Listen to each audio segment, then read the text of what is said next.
Eu sei que você gosta de polêmica. E a gente vai começar com polêmica hoje, Flávia. Você gosta de polêmica?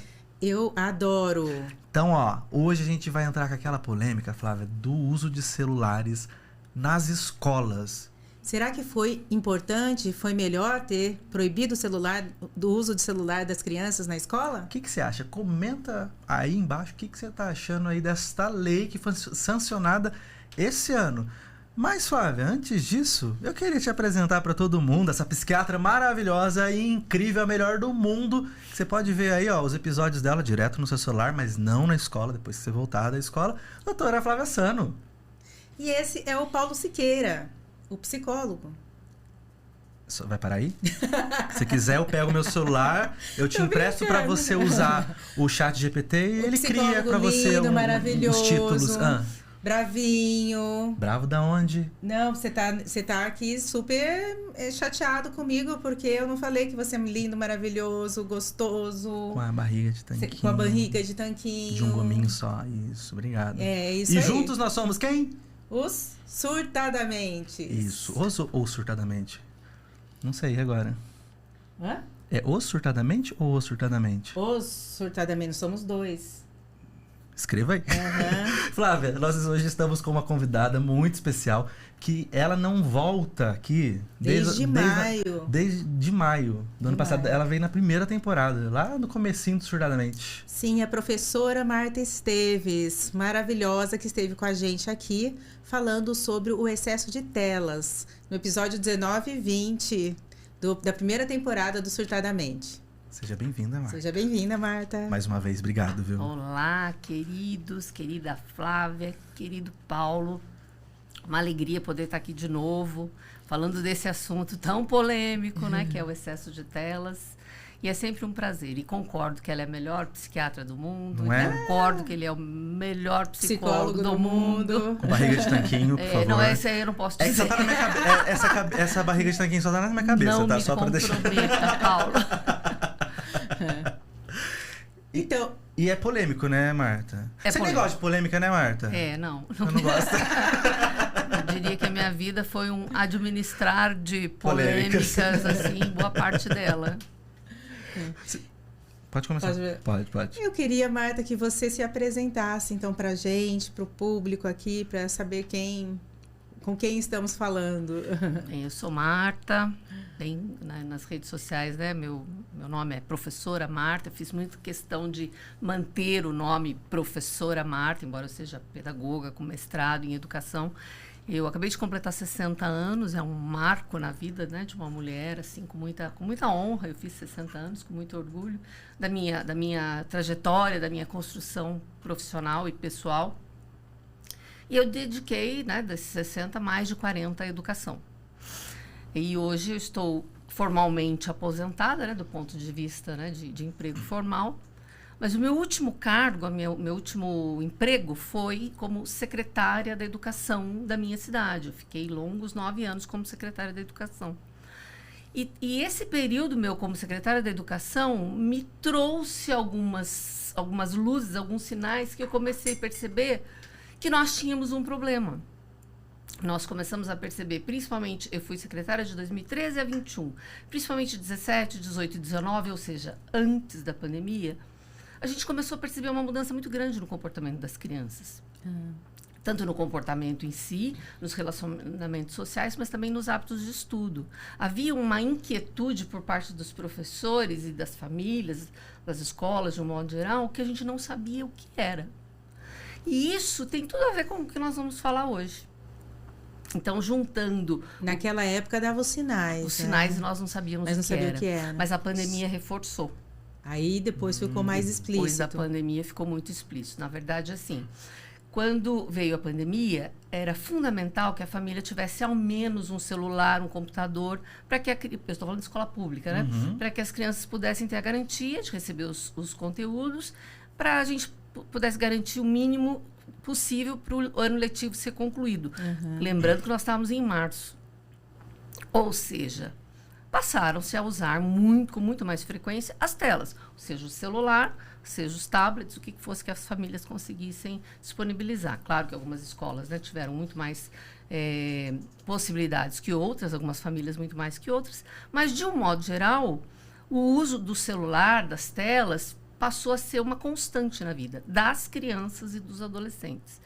Ao voltar da pandemia, a gente começou a perceber uma mudança ainda maior das crianças, com piora nos hábitos de estudos e piora nos comportamentos, quando eu me aposentei e resolvi estudar esse assunto.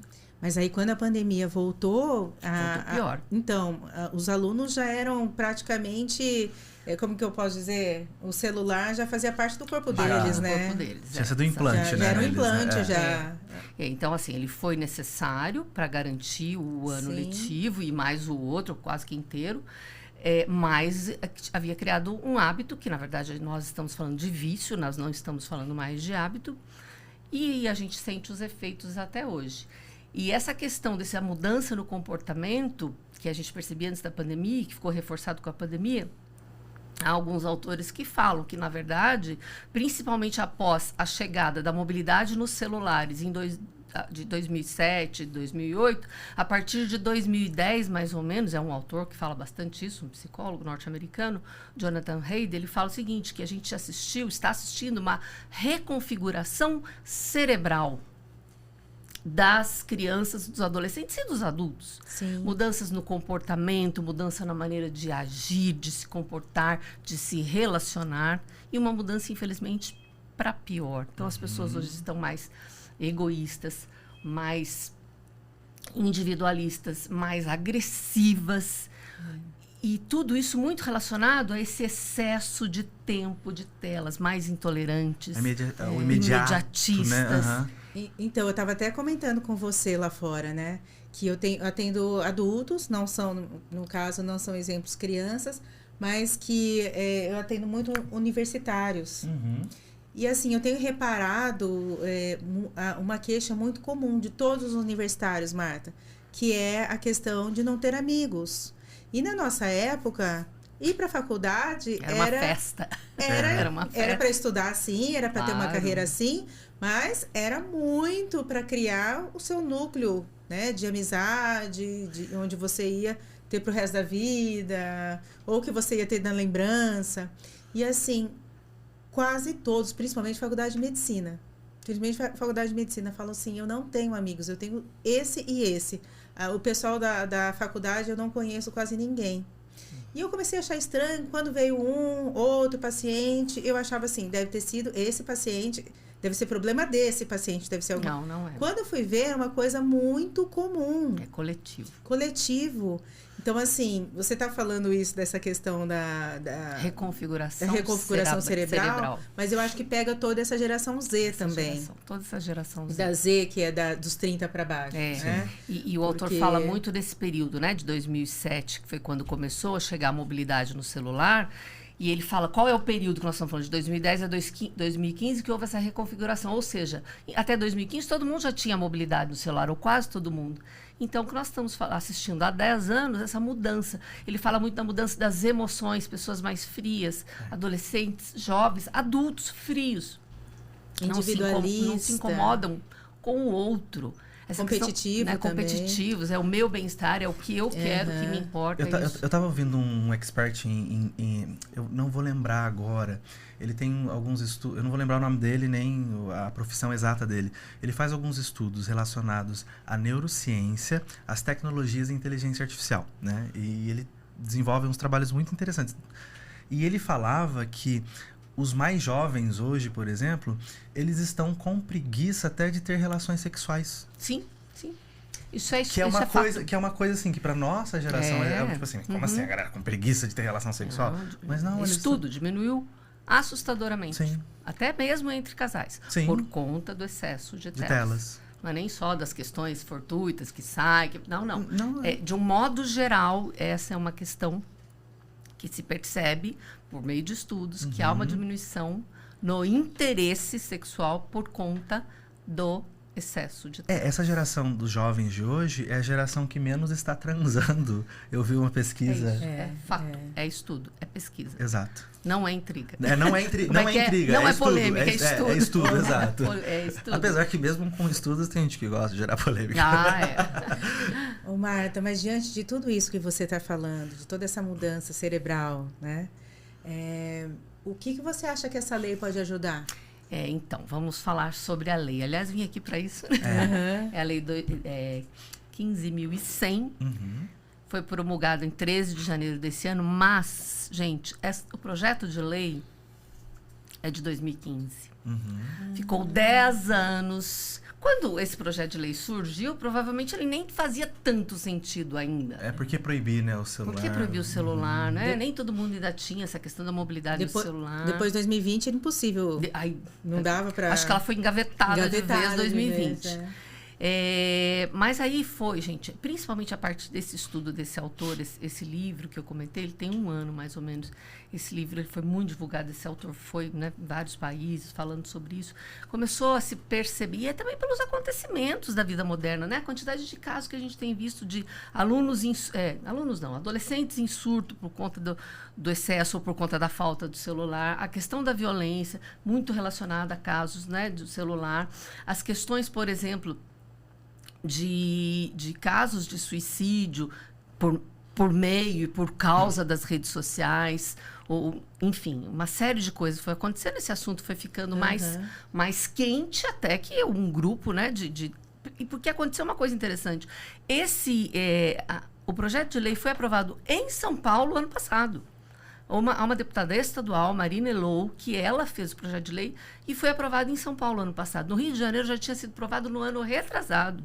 O ano passado, a cidade do Rio de Janeiro, ano passado inteirinho, já não tinha, já era proibido o celular. Tanto redes particulares e estaduais? Tanto redes particulares quanto estaduais. Mas você estava falando, partiu de quem? De pais, a ideia disso? Ou dos professores? Não, na verdade, assim, foram vários movimentos. Tem um movimento grande de pais, mas esse movimento foi um movimento, principalmente aí, né, no caso de Senado e Câmara, um movimento político, mas também por muitas questões, movimentos sociais, e que se então chegou à conclusão de que precisava ser promulgada, e foi promulgada esse ano. E aí a gente pergunta, né, mas por que proibir? Vamos pensar, vamos fazer uma brincadeira aqui? Vamos, adoro brincadeiras. Não é bem uma brincadeira, vamos fazer uma reflexão. Vamos nos imaginar vivendo homem das cavernas sem fogo. Nós não conhecemos o fogo. O que era a nossa vida antes do fogo? Nós não tínhamos como cozer nenhum alimento, nós não tínhamos como nos aquecer e nós não podíamos iluminar, né, a escuridão da noite. Com a descoberta do fogo, as pessoas, os homens da época, estima-se que ele surgiu há 500 mil anos, né, provavelmente na África. Com a chegada do fogo, mudou a vida das comunidades, das pessoas. Passaram a cozinhar seus alimentos, passaram a se aquecer, passaram a poder fixar residência, porque não precisava ficar fugindo, porque podiam se proteger inclusive da escuridão. Mas isso teve um impacto muito grande na vida das pessoas, mas muitos se queimaram e morreram, porque não sabiam como lidar com o fogo. A gente pensa, a tecnologia digital ela pode ser comparada a isso. Porque a tecnologia digital é fantástica, maravilhosa, ela vai nos levar para caminhos inimagináveis. Não só para o bem, porque tem também as questões de inteligência artificial aí que a gente não sabe onde vai parar. Mas, enfim, a tecnologia é fantástica, a tecnologia digital, né? Sempre lembrando que isso aqui é uma tecnologia, né? Um preguinho, como é que chama lá? Uma madeirinha na areia é uma tecnologia. Então, nós estamos falando da tecnologia digital. É fantástica, é maravilhosa, nos levará para caminhos inimagináveis. Por que proibir? Se ela é tão boa, ela pode ser tão útil na sala de aula. Porque nós estamos falando de um uso exagerado.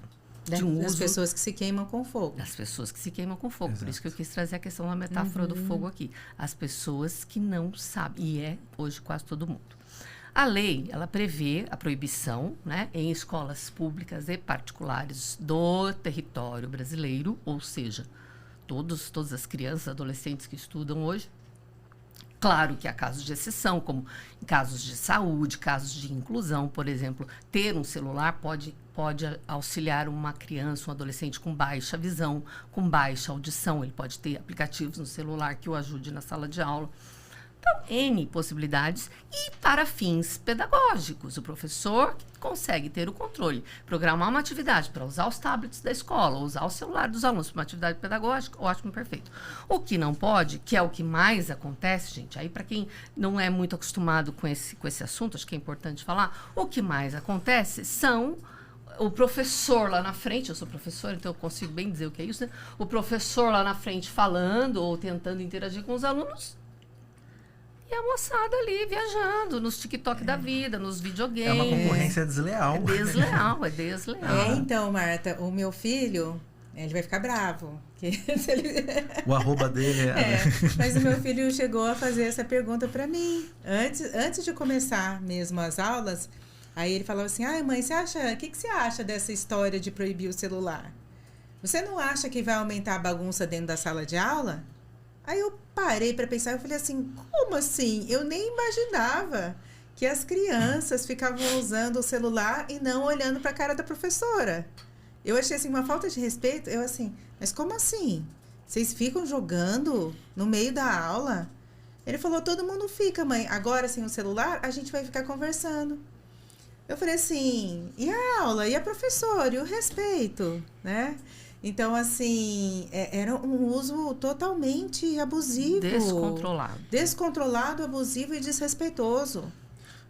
Falta de respeito. Além disso, da questão do desrespeito, a questão pro prejuízo para o aluno, porque você tira o foco, você não presta atenção no que está falando. Se eu tivesse com o meu celular aqui, gente, ele podia estar desligado, mas se eu ver que mudou a cor da tela ali, chegou uma mensagem para mim, eu já pego o foco. Sim, perde o Aí foco. eu levo segundos para voltar no foco. Imagine isso para um adolescente. Imagine, uma vez um diretor de escola falou para mim que ele descobriu que os alunos já sabiam digitar sem olhar, igual a gente fazia com a datilografia antigamente, que eles já sabiam digitar. Eles fingiam que estava prestando atenção na professora, e tava mas digitando. um zoando com o outro ali, os memes, não era mais aquele papelzinho aviãozinho, que jogava, giz, né? não, agora é direto WhatsApp, enfim. Então, assim, por que proibir? Porque houve, né, um desregramento, um descontrole. Esse fogo aumentou demais. Todo mundo se queimando. Um uso exagerado para fins meramente recreativos, né? A questão de muitos vídeos, né? Aqueles vídeos rápidos que deixam todo mundo acelerado. Isso faz com que perca-se o foco, que não haja concentração, hábitos de estudo. Hoje eu fiz uma postagem a respeito da questão do quanto que o brasileiro está lendo menos. O brasileiro está lendo cada vez menos. O brasileiro é o povo, é o país que mais acessa a rede social no mundo, que mais acessa aplicativos de mensagem no mundo, em detrimento de estudo e de leitura. Por isso que a gente está, de uma certa forma, evoluindo. O Brasil, ano passado, foi super mal numa avaliação internacional que sempre avaliou só português e matemática. O ano passado, 23, resolveu avaliar a criatividade, a nossa criatividade, Tá caindo. A gente sempre foi conhecido como povo o do povo jeitinho, da criatividade, tá acabando. E sabe o que eu acho mais assustador? Às vezes, quando eu atendo mais novos ou até adolescentes, eu acho muito interessante, porque às vezes eu vou conversar de alguma série, alguma coisa, e sabe o que eu escuto? Okay. Não tenho paciência pra série nem pra filme. Eu falava... Assim, para um livro, então. Nível hard. É esse gancho que eu ia trazer. E eu acho muito interessante que, em contrapartida, quando eu percebo que alguns pais, eles investem na questão da leitura com os filhos, nesta idade também, eles também entram numa paixão, numa onda muito saudável dentro dos livros, né? Então, assim, e você percebe na conversa, na criatividade, no desenvolvimento, em tudo, né? A diferença dessa cultura que está nessa mesma geração, mas nessa cultura quando... Eu sei que é o mínimo os pais que fazem isso, né? Mas você percebe como existe essa diferença. Mas, pegando, né? É muito assustador. Porque na nossa época, pelo menos na minha época, era sai da frente da televisão. Tá ficando muito na frente da televisão. Hoje em dia, a televisão e a série tá sendo até o amigo, né? E aí você falou de um ponto, Paulo, que acho que é fundamental, essa questão do pai, a família, né? Então, assim, acho que a família vai ter um papel fundamental nessa questão dessa luta, vamos dizer assim, né? De diminuir o uso do celular ou dar um uso mais inteligente para o celular. Porque, assim, eu gosto muito dessa frase, né? A escola pode muito, mas a escola não pode tudo. Então, fundamental que haja uma parceria escola-família, independentemente do grau de ensino, independentemente se a escola é pública ou particular. Há necessidade de haver uma parceria entre escola e família. Então, muitas coisas, a escola vai conseguir sucesso nisso com algumas coisas que acontecerem em casa. Então, acho que é importante os pais que estiverem nos ouvindo, né?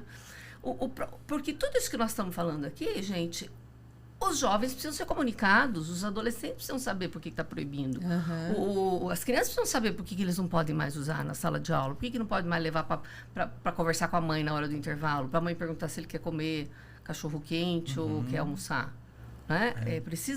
Então, eles precisam ser informados, porque a gente está tentando resgatar muitos benefícios que eles estão perdendo. A leitura, o relacionamento, sociabilidade. E quando você fala melhorou muito a sociabilidade, você está sabendo isso? É muito cedo para a gente dizer, mas eu acho que tem algumas coisas bem positivas acontecendo, sim. Eu acho que deve ser algo assim bem...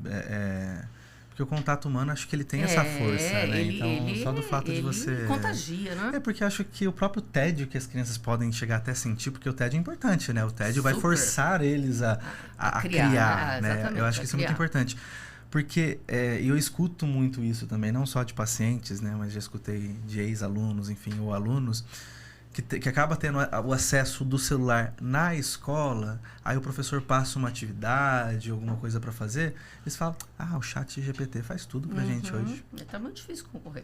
Mas assim, só para não perder, eu acho que algumas coisas que podem ser feitas em casa, que eu acho que é importante a gente repensar isso, e depois eu comento o que eu tô escutando. Mas assim, acho que uma família é importante, essa questão do diálogo, conversar com o filho, tentar entender os motivos da escola, os motivos da lei e conversar, olha... E tem uma questão, nós, adultos, estamos, quase todos nós, viciados nas telas. Então, tem essa questão do exemplo. Se eu estou o tempo todo, independentemente de eu estar trabalhando ou me distraindo o tempo todo na tela, eu estou dizendo para o meu filho que esse é o comportamento normal. Então, não dá para a família repensar e, por exemplo, uma refeição por dia, todo mundo sem, ou no final de semana, quando a gente sai para jantar, ou sai para almoçar, ou vai a um parque, todo mundo sem. Então, tem alguns comportamentos que a família pode ir chamando a atenção. Sabe o que eu percebo? Ontem mesmo eu estava fazendo uma live e um pai mandou uma mensagem, eu trabalho muito, eu não tenho tempo. Eu quero que você me dê uma solução prática. Gente, não tem. Não tem mágica. Eu falo que não tem o botãozinho ali, né, dos seus problemas acabaram. Tem, vai dar trabalho. Então, assim, é uma construção. Ser pai dá trabalho. Então, não adianta querer uma solução prática e simples. É uma construção coletiva da família, que vai, claro, cada um na sua realidade, mas que todo mundo possa repensar e em parceria com a família, repensar aquilo que é melhor para aquela família, do ponto de vista daquilo que a gente está vendo benefício para o adolescente. Então, acho que tem muita coisa que dá para fazer em casa, mas principalmente a questão do diálogo, do exemplo, ter uma agenda. Tem mães que me mandam mensagem, falam, minha filha está viciada. Eu fico, como é a vida dela? Ela fica das 2 às 10 no quarto, acessando TikTok. Então, não tem nenhuma responsabilidade, nenhuma obrigação. Ter combinados em família, ter vivências em família. Nós vamos fazer um passeio, todo mundo guarda o celular. Esse ano eu fiz isso na minha casa em algumas situações. Hoje, 0 de telas, ninguém... Situações que junta bastante gente, guarda o celular aqui, nós vamos fazer um passeio, todo mundo deixa o celular em casa, um leva para tirar foto, o resto não leva. Dá trabalho para mim, né? Eu sou a mais velha, eu sou a adulta ali da relação, então eu tenho trabalho de fazer isso. Quando eu junto netos e sobrinhos, eu faço sempre umas atividades assim, para que eles possam ter vivências longe das telas. Dá trabalho, mas dá trabalho mesmo, né? Sim. Agora, você me perguntou, posso emendar? Pode. Eu perguntei sobre a sociabilidade. O que eu tenho percebido, né? Assim, vamos dizer, eu recebi alguns comentários negativos, poucos. De 2, eu vou falar. Uma mãe falou assim, eu quero ver quando eu precisar falar com a minha filha. Né? Ela não me falou qual é o motivo, mas eu ainda brinquei, né? Quer perguntar o que a filha quer almoçar. Então, assim, se for isso, esquece, não pergunta. Faz aquilo que você achar que deve. Se for uma questão de emergência... escola vai ligar para ela. Como faziam na minha época. Liga lá, aconteceu... Aquele ditado é real, né? A notícia ruim chega rápido. Notícia ruim chega rápido, exatamente. Então, eu respondi de uma maneira bem simples, assim, falei, se for uma emergência, é óbvio que a escola vai chamar. E a outra questão, não quero, eu juro que eu não quero criar polêmica. Mas eu Mas posso, vamos criar, posso vamos criar. falar? Polêmica, Vou falar. polêmica, gente, polêmica, adoro O pai polêmicas. me mandou uma mensagem e falou assim: quero ver quem vai vigiar o professor agora, daquilo que ele está doutrinando os alunos. Fiquei bem. Eu não respondi, tá, gente? Vou ser bem franca, eu prefiro não responder. Porque essa não é a função do filho. Lembra que eu falei da parceria da escola? Como é que você está vendo a escola como sua inimiga? O professor como inimigo do teu filho, teu Exato. inimigo. Gente, isso aí Sim. é essa questão de ideologia. Eu falei, não vou entrar no mérito da questão. Mas não garanto que eu não fui a única que recebeu essa mensagem. E essa mensagem eu já vi rodando em vários outros fóruns. Falou desse assunto, quero ver quem vai vigiar o professor agora, daquilo que ele fica falando na sala de aula. Então, bem sério isso. Muito. Mas muito mais coisas positivas. E aí, o que você tem É, ouvido de coisas positivas? ouvido, assim, que alunos descobriram, por exemplo, que dá para passar o intervalo escutando música boa, de boa qualidade, porque a escola está pondo música para as crianças. Tem escolas fazendo campeonato de dança na hora do intervalo. O professor até entra para dançar com os alunos. Escolas do Nordeste gravaram um vídeo lá. As crianças dançando forró na hora do intervalo. Diretor, professor, todo mundo participando. Xadrez, dama, vários tipos de jogos de tabuleiro, até mesmo jogos de carta. Esportes na hora do intervalo. Leitura. Conversa, pasmem, conversa. Eles estão descobrindo que eles podem conversar na hora do intervalo. A tal bagunça. Estão fazendo bastante Que bagunça o seu no filho intervalo. falou, é uma bagunça sadia, né? É a bagunça. Eu me incomodo muito com esse silêncio da juventude, né? É um silêncio quase que sepulcral, né? Daquele que está... aquela coisa que está doendo ali. É um silêncio que grita. Silêncio que grita, exatamente. Uma escola também falou o seguinte: a enfermaria voltou a ser usada. E positivamente falando. Né? Esses dias eu ouvi de um ortopedista dizendo que fazia muito tempo que ele não atendia crianças com o braço quebrado por cair de bicicleta ou por cair de árvore, porque elas não caem mais. Elas se machucam, hoje elas machucam a alma. Raramente machucam o braço, o joelho, Nossa, isso é forte. a perna. Isso é muito forte. Essa frase foi forte. É forte. E Será olha, que vai, emendando então isso, será que vai começar, vai poder até diminuir a incidência de transtornos mentais na infância? Olha que pergunta. Você já aqui, pensou né? se a Já gente pensou? chegar nisso daqui a Verdade, algum profundo tempo? isso. Porque alguém... aumentou muito. Não, né? assustador, Muito. assustador, Uhum. assustador o que aumentou. Então, assim, essa questão de machucar a alma, né? É muito forte isso, mas é muito real. Você sabe muito melhor que eu o quanto aumentou, né? Essas questões das comparações que as redes sociais, né, fazem, a questão dos filtros, o quanto isso faz mal. A exposição, A exposição. das pessoas. Né? A exposição de uns em detrimento de outros, né? Olha, a vida dele é tão maravilhosa, a minha vida é um lixo. Então, essas questões todas muito... Mas, assim, só voltando a falar, né, das escolas, essa bagunça saudável, essa questão da enfermaria. E nós estamos falando de vida, né? Isso tudo é muito prazeroso, é muito gostoso ouvir. Mas, assim, a melhor que eu ouvi foi de um aluno dizendo o seguinte: eu passava o intervalo, e, aliás, boa parte da minha vida, vendo vídeos sobre o outro. Os vídeos que a gente acessa é sempre o outro, o protagonista, nunca eu. E ele começou a se perceber protagonista da vida dele. Então, eu achei isso muito, muito bacana. Por isso que eu te falei assim, é muito cedo para a gente fazer essa avaliação. Né? Nós temos aí algumas escolas, 15, 20 dias de início de aula, mas eu vejo com muito bons olhos e acho que a gente está num caminho certo. Aí valeu a luta, valeu a... Sabe um outro ponto que passou pela minha cabeça agora? Deles não poderem filmar, deles não poderem fotografar, então eles têm que estar lá autêntico mesmo, sem querer parecer, mas sendo, né, crianças brincando. Viver a vida, vivendo a vida de fato. Vivendo a vida ao vivo. Ao né? vivo, sem ser um filme para você postar. E são crianças que nasceram nessa realidade, né? Nasceram sendo filmados, nasceram com postagem, né? né? Principalmente os mais novinhos, né?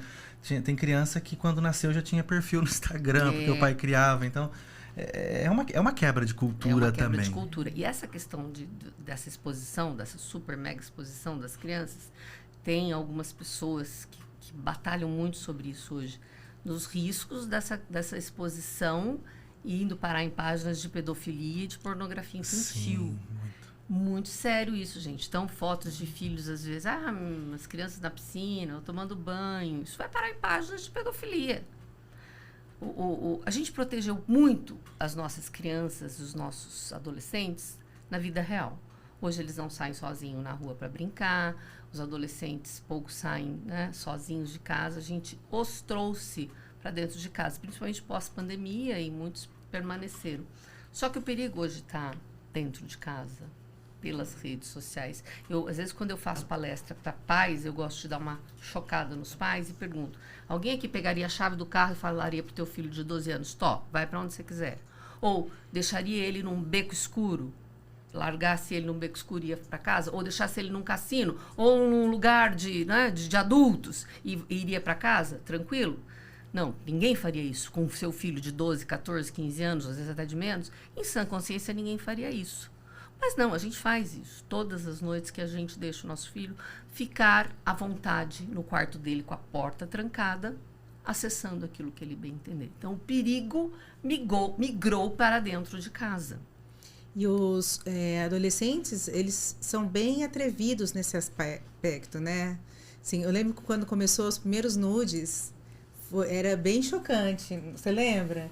Nossa, alguém fez um nude, meu Sim, Deus, apareceu. Agora assim, às vezes até uma pornografia, assim, né, exposta. Estão Estão muito ousados. Muito expostos à pornografia. expostos. Esses dias, uma escola também, uma diretora comentou que se uma menina, à noite, em casa, né, tá lá, troca nudes com o namorado, com a promessa de que ninguém vai ver, só eu vou ver, quando ela chega na escola no dia seguinte, todo mundo já viu. Né? Ela vai ser a última a ver na escola que está rodando a foto dela. E algo que atualmente é mais normal. Eu lembro que a primeira vez que uma menina fez um nude, apareceu alguma coisa assim, a família mudou de cidade. Porque a vergonha era tão grande da família inteira que eles se mudaram de cidade. Agora... Então, mas agora também existe a inteligência artificial, né? Que às vezes a menina não fez, o menino não fez, mas alguém faz agora coloca o rosto só. O rosto. Agora é um tal de atores famosos, artistas famosos estarem, né, fazendo propaganda de determinado produto que eles nunca fizeram. Né? Então, a inteligência artificial, assim como qualquer outro, né, usado sem ética é muito sério. A inteligência usada sem a ética é muito sério. Então, acho que nós estamos vendo. Mas essa que você falou, esse aspecto que você falou, Flávia, hoje, né, ninguém está ali nem aí, tem muito a ver com essa frieza que os adolescentes hoje estão sofrendo com isso. Daí, o que tem? Eu vou ficar famosa. Não importa, não importa como. Né? Não importa como. Então, assim, eu sou vou parafrasear o Ariano Suassuna, fala que ele não é nem otimista, nem pessimista, que ele é um realista esperançoso. Eu estou bastante esperançosa com essa legislação, porque eu acho que nós estamos falando de proteção das nossas crianças. Na verdade, nós estamos falando de amor às nossas crianças, aos nossos adolescentes e aos nossos jovens. Por isso que eu estou esperançosa. Eu acredito que realmente, vamos dizer, aqui no Brasil tem as leis que pegam e as leis que não pegam. Né? Eu acredito que é uma legislação que vai pegar, né? Não vai ser uma legislação só de papel, né? Só para inglês ver. Até precisa de um ambiente escolar também, né? Quando a escola, acho que tem querendo ou não, tem envolvimento da comunidade, sim, né? Sim. Mas eu acredito que, como você falou, né? Pelo menos que eu percebo, a grande maioria dos pais estão gostando, né? Ou pelo menos gostaram. A maioria. Tem um ou outro ali que tem, como você falou, mas a maioria, sim. Antes da lei ser promulgada, principalmente no estado de São Paulo, eles fizeram algumas pesquisas, era de 60% a 70% dos pais concordando e apoiando. Então, por isso que eu acho que até passou com uma certa... Apesar do tempo, né, de gestação aí que ela ficou, mas quando foi... Porque parece que a lei, assim, né, da forma, às vezes, que se dá a repercussão, parece que até não é a proibição dos celulares na escola, mas parece que é a proibição dos celulares para as crianças, né? Parece que se está se proibindo o uso forever, né? Assim, né? Em todos os âmbitos da vida, né? E não é só ali, né? Só na escola e só, principalmente no ambiente escolar e para o fim que é dado hoje. No fim meramente recreativo, em horários não permitidos, durante a aula, enquanto o professor está falando, ou no intervalo, enquanto eles podiam estar interagindo, é nesse momento. E continua valendo o uso pedagógico, tudo. Então, assim, eu sou entusiasta dessa lei, acredito que nós estamos num bom caminho, com muita coisa ainda para regulamentar e para, né, para melhorar, para melhorar, para esclarecer. Mas eu acho que de início está bem... De início. Você, assim... Vou colocar você numa fria agora. O que você pensa de repente, uma lei futura que poderia ajudar ainda mais? Como assim? Nas universidades, aí já não... Ou assim, regulamentar numa questão de tempo de internet para as crianças. Mas existiria alguma possibilidade ainda que a gente pudesse fazer para melhorar essa questão do uso excessivo de celular nas crianças? Tipo um plus dessa lei ou... Porque você falou uma coisa. A lei, ela é para a educação básica. Ou seja, o ensino superior, não é superior. Não é superior. E a gente sabe o quanto que hoje os nossos universitários também estão ficando muito aquém do desejado. Inclusive, estudantes da sua área, da minha área, da minha sua área. Imagina um médico que não estuda, um psicólogo que não estuda, um pedagogo que não lê. Exato. Né? Então, talvez a gente tenha até que ampliar para outras. Mas, Flávia, assim, sinceramente, difícil, né? Pensando um pouco mais agora, eu acho que talvez só a lei não seja suficiente. Porque, como isso é uma coisa que está muito enraizado, por isso que eu me preocupo muito, falo muito da questão da família. Eu acho que a gente precisa de ter que as pessoas se conscientizem e repensem o seu uso. Exato. O exemplo é tudo, gente. O exemplo arrasta. O que adianta meu filho não usar na escola, mas em casa ninguém conversa? Fica todo mundo o tempo todo no celular. Então, assim, é uma questão que a família precisa começar a perceber. Mas quando a Flávia talvez falou... essa geração que vai ter esse benefício de não usar, vai perceber esse benefício de não usar o celular na escola, comece a repensar também para as próximas gerações. Eu acho que é isso mesmo. Sim. Eu acho isso que eu estava pensando quando você fez essa pergunta das universidades. Talvez essa geração que hoje está sendo, né, beneficiada por essa lei vai chegar na universidade com mais criatividade, com mais questões de entender o quanto a leitura, enfim, né? Por isso que eu falei da socialização. Realista e esperançosa, porque eu acredito que é uma construção e que pode, a médio prazo, trazer, sim, benefício. Porque hoje nós estamos perdendo vários trens aí da história, né? De lendo pouco, indo mal nas avaliações internacionais, perdendo tempo precioso da nossa vida com rede social e com aplicativo de mensagem. É uma lei de curto, médio e longo prazo, né?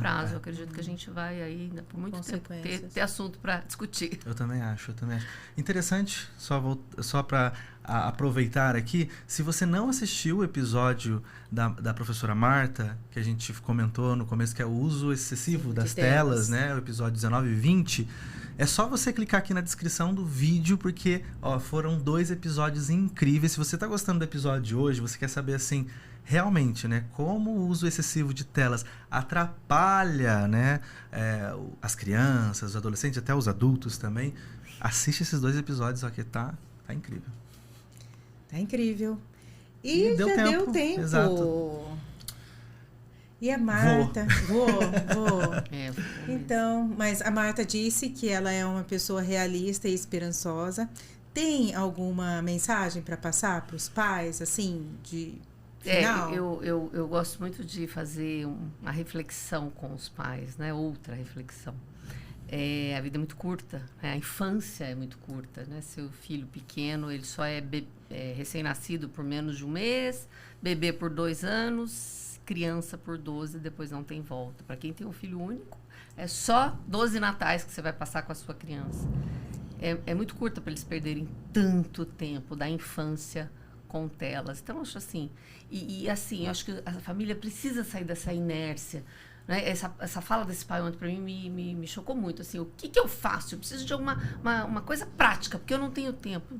Então, sinto muito, né? Mas porque foi ser pai, né? tá na sua mão, é a sua responsabilidade. Então, acho que a minha mensagem é essa. Pai, mãe, não abandone, não desista, não terceirize. Eu passei os 9 anos como secretária falando isso para os pais. Não terceirize a educação dos seus filhos. O filho é seu, né? É sua responsabilidade. Dar o melhor de si para ele. E o melhor de si para ele nem sempre é só trabalhar, mas às vezes é atenção, é o diálogo, é ouvir. Uma coisa que eu gosto muito de falar para os pais.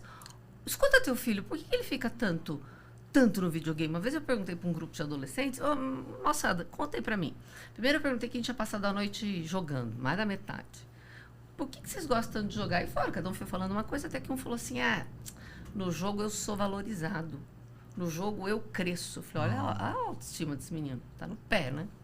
Então, e pai o digital mãe, dá né? isso, né? O que o humano não tá isso, dando. que o humano não tá dando. Então, assim, ele tá preenchendo lacunas que nós estamos deixando. A verdade é essa. Permita o seu filho machucar o braço, dar uns arranhões, quebrar uns dentes, mas não machucar a alma, né? Não machucar a alma, porque às vezes os machucados da alma podem ser irreversíveis. Exato, os machucados realmente profundos. Marta, qual que é a sua rede social que tem vídeos incríveis, né? @professora Marta Esteves. Flávia? Tem bastante conteúdo lá. Eu queria agradecer a participação sempre brilhante, maravilhosa sua, Marta. Muito enriquecedora. Muito obrigada, viu? O meu é @doutora Flávia. E o meu @PsiPauloSiqueira. Compartilhe esse vídeo. Olha, esse vídeo é de utilidade pública para o maior número de pessoas que você puder. É aquilo que a professora Marta falou no começo, né? Deu o exemplo do fogo. O celular, ele é um instrumento incrível, mas o excesso é como o fogo, né? Um fogo aí descontrolado, ele causa um incêndio que às vezes é irreversível. Então, se tá ali nos moldes corretos, com certeza vai fazer muito bem pro seu filho, para você. Então, acho que esse vídeo com certeza vai ajudar muita gente a refletir sobre isso. Então, E ainda dá tempo. E ainda dá tempo, exato. Então, até quinta-feira. Beijão, gente. Tchau.